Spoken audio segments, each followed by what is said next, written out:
150,000 භූලක්ෂණ සිතියමකට. සාමාන්‍යයෙන් 150,000 කියන්නේ අත්‍යවශ්‍ය ප්‍රශ්නයක් නේ පේපර් එකේ. භූලක්ෂණ සිතියම.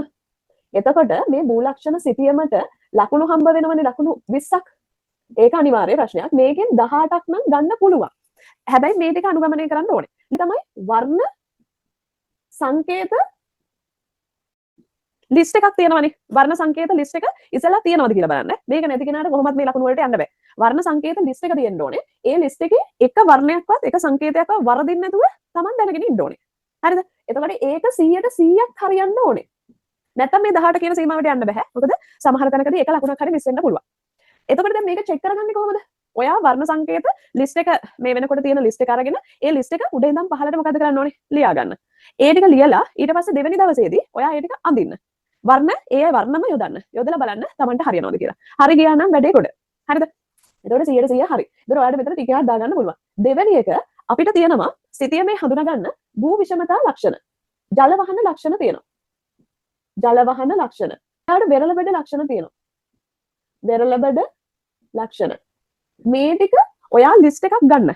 හරිද? භූ විෂමතා ලක්ෂණ කියපුවාම අර උත්තල බෑවුම්, අවතල බෑවුම්, මොහොර බෑවුම්, විච්ඡින්න සානුව නේද? ඒ වගේ ඔක්කොම ලිස්ට් එකක් දාලා ඔයාට මේ හැම එකක්ම හඳුනා ගන්න පුළුවන්ද සමෝච රේඛා වලින් අඳින්න පුළුවන්ද කියලා ලිස්ට් එකක් දාගන්න ඕනේ. එතකොට ඒක 100%ක් පුළුවන් වෙන්න ඕනේ.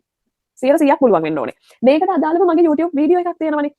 ඒක මං හිතන්නේ මේ වෙනකොට 75000ක් විතර බලපු වීඩියෝ එකක් තියෙනවා. භූ විෂමතා ලක්ෂණ ගැන කතා කරලා 150,000 භූ ලක්ෂණ මේ සිතියන් ගැන කරපු වීඩියෝ එකක් බලන්න ඕනේ. බලන්න මේ සතිය හෝම්වර්ක් එක කරලා ඉවරයක් කරන්න ඕනේ. එතකොට සතියෙන් සතිය ප්ලෑන් හදා දෙන්නේ කොහොම හරි ඔයාලට මේ ලකුණු 18ක් ගන්න පුළුවන් වුණත් වැඩේ ගොඩනේ. ඒ නිසා. හරිද? එතකොට ඒක 100%ක් පුළුවන් වෙන්න ඕනේ. තුන්වෙනි එක ඔයා 150,000 භූ ලක්ෂණ සිතියමක භූ විෂමතාවයයි ජල වහනයයි අතර සම්බන්ධතාවය. භූ විෂමතාවයයි මාර්ග ජාලය අතර සම්බන්ධය. භූ විෂමතාවයයි භූමි පරිහරණ රටාවයි අතර තියෙන සම්බන්ධතාව. මෙන්න මේ වගේ පොඩි අවබෝධයක් ඔයාලට 100%ක් වෙනකල් තියෙන්න ඕනේ.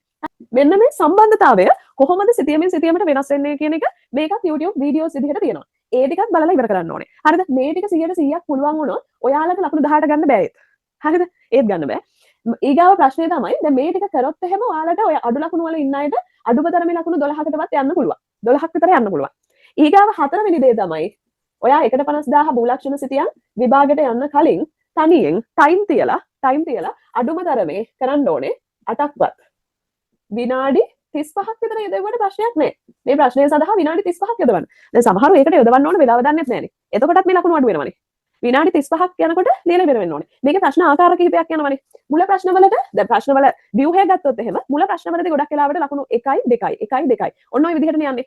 ඒ වලට විස්තර ලියන්න යන්න එපා. කෙටි ප්‍රශ්නවලට කවුරුවත් ලොකු විස්තර ලියන්න යන්න එපා.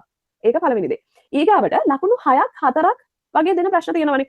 6ක් විතර දෙනවා නම් පිටු එකමාරක්වත් ඒ ප්‍රශ්නෙට විස්තරේ ලියන්න ඕනේ. ඒ ප්‍රශ්නෙට ඔයාලා රූල් 6ක් 7ක් ලියලා බලාපොරොත්තු වෙන්න එපා ලකුණු 6ක් හම්බ වෙයි කියලා. එතකොට ඒ වගේ එකක් පිටු එකමාරක්වත් ලියන්න ඕනේ. දැන් ඔය ඔක්කොම කරලා ලකුණු ඔය ඔක්කොම කරොත් තමයි ලකුණු 18 හරියන්නේ.